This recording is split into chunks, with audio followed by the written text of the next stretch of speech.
This is my film assessment. A 70-year-old male patient came into the orthopedic clinic on July 2nd, 2020 for an imaging follow-up on his total hip replacement from 6 months of surgery prior. There are no removable artifacts present on this image, although there is hardware visible from the hip replacement surgery. A marker was slightly cut off on the upper right-hand side, but a right marker was annotated along with my CI's initials on the other side of the image. Standing was also annotated on the image because the orthopedic clinic likes to perform every exam standing. So standing was notated in case these images were sent to another provider, so the physician knows exactly how the patient was positioned while looking at the images. The part, buccal, and tube were all correctly positioned, and the central ray was midway between the ASIS and pubis symphysis. The pelvis is positioned correctly as the pelvis is viewed in its entirety. The iliac crest is visible as well as the greater trochanters and part of the lesser trochanters. This is a diagnostic image in both textbook requirements and the TOC requirements because all the hardware is also viewed in its entirety. If the hardware was cut off at all in the image, it would have to be repeated. The technique used for this image was 90 kVp at 12.5 mass, and a grid in the AEC chamber was used. Exposure factors are diagnostic in this image. There is a pathology of calcified arteries present on the image, which is pointed and highlighted in yellow. The technique was diagnostic as it imaged the entirety of the hip replacement, but it's not too powerful to blow through the calcified arteries to where they were no longer visible. The patient was not being examined for calcified arteries, but the pathology was found during the imaging follow-up and was added to his chart. This image is of diagnostic quality. However, if I were to improve it, I would not have the patient turn their left foot in as much because the pubic ramus appears slightly oblique and the lesser trochanter is also fully visualized, and only the distal end of the lesser trochanter should be visualized on an AP pelvis image. The patient was not shielded for this image because the area of interest was in the gonadal area. However, the tech and the student were behind the wall at the time of exposure.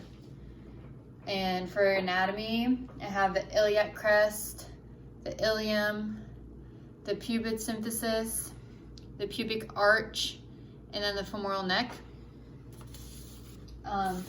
This AP pelvis image is positioned correctly as the entire area of interest is viewed. The top of the iliac crest is visible on both sides, and the entire hip replacement is viewed as well.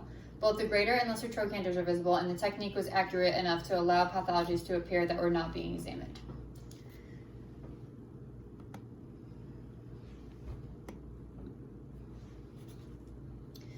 Okay. Again, a 70-year-old male patient came into the orthopedic clinic on July 2nd, 2020 for an imaging follow-up on his total hip replacement from surgery 6 months prior. There are no removable artifacts present on this image, although there is hardware available. Again, standing was notated on the image because the orthopedic clinic likes to perform every exam they can standing, so standing is annotated in case the image is sent to another provider so the physician knows exactly how the patient was positioned for this exam. The part, buccal, and tube were all correctly positioned, and the central ray was middle of the femoral neck and perpendicular to the IR. The part was positioned correctly and collimation was used. The collimation was tight and the tube was turned sideways to match the frog-leg position of the patient's leg. The technique used for this image was 85 kVp at 12 mass.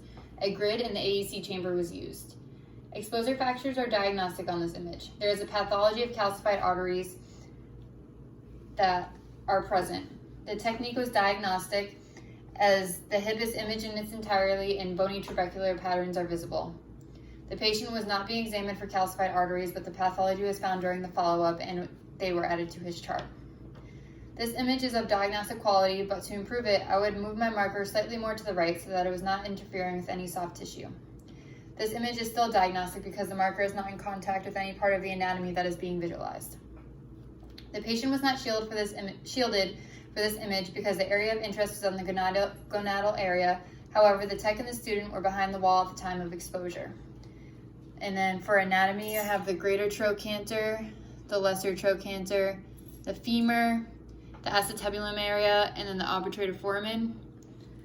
And this image of a lateral hip is correctly positioned as the hip joint, proximal femur, and lower portion of the iliac crest are all visible, making this image an optimal lateral hip. And that's it.